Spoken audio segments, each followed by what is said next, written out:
খেয়ে নি।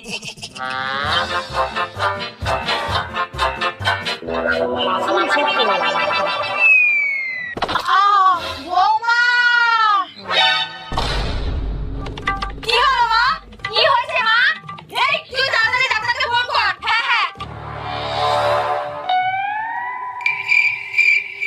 সেরকম সিরিয়াস কিছু না, শুধু দেখবে ঠান্ডা যেন না লাগে, তাহলে কিন্তু বিছানা থেকে আর উঠতে পারবে না, খুব সিরিয়াস হয়ে যাবে। আচ্ছা ঠিক আছে।